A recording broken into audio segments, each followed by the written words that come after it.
Do you know that I can read your mind?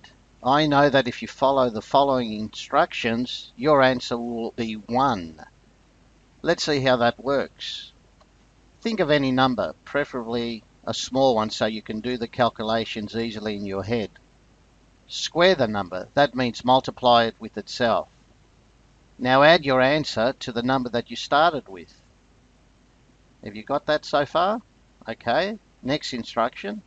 Divide your answer by the number that you started with. And finally, subtract from your answer the number that you started with. What was your final answer? I'm sure it was 1. Is this magic? Why did this work? In fact, if you tried with another number, you will find that it also will equal 1. Let's see if we can show this mathematically using a bit of algebra. The first instruction was to think of any number. Let's represent that by the letter x. We then square the number. That means x times x, which we can write as x squared. Then we add the answer to the number that we started with. So to x squared, we will add x. So we have x squared plus x. And then we divide the answer by the number that we started with. And you can see there that I've just simplified it a little bit by dividing each of the terms in the numerator, x squared plus x, by the number that we started with, x. And that gives us a final answer of x plus 1. And then we subtract from the answer the number that we started with. So we have x plus 1 minus x, which equals 1. So in fact, we've shown that it doesn't matter what number we start with, the answer will always come out to be 1. Is that amazing? No, it's just mathematics. But it does seem like magic, doesn't it? Let's try some other types of so-called mathematical magic. Look at the grid. We'll follow the instructions and see if we can obtain a heart. First of all, let's choose a number from 10 to 99. Let's suppose we start with the number 32. We will sum the two digits. That means to work out 3 plus 2, which is 5. Then we will subtract the total from the number that we started with. And that means 32 minus 5, which gives us 27. And now let's look at that total of 27. Can you see that on the grid? There it is. And what shape do we have underneath? A heart. Is that a coincidence? Let's see what's happening. Let's try it again with a different number this time. Let's try 89. Add the two digits. We obtain 17. Subtract the total of 17 from 89, which leaves us with 72. Can you see where 72 is? Another heart. Do you think I've made up the numbers deliberately? No. You could have started with any number from 10 to 99 and you would have obtained a heart. Why does this work? We shall find out shortly. Now here's a different grid. This time, let's see if we can obtain the shape of a box. Again, let's choose a number from 10 to 99. Let's say 43. Reverse the digits. That means 34. Subtract the smaller answer from the larger. That means 43 minus 34 to equal 9. And if you look at our grid, 9 is indeed a box shape, isn't it? Let's try that with a different number. Let's suppose it's 55. Reverse, in this case, it's still 55.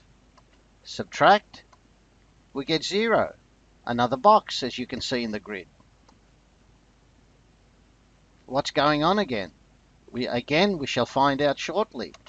A different grid this time. Do you think we can obtain a face? A number between 100 and 999. Let's suppose 257 is our start number. Reverse the digits, 752.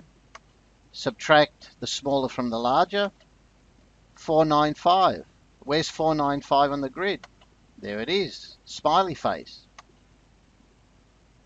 Is that magic or what? Yes, let's see what's going on now. Can we show mathematically what is happening? In our first grid, our first instruction was to select a number from 10 to 99. Now let's suppose our two-digit number is AB.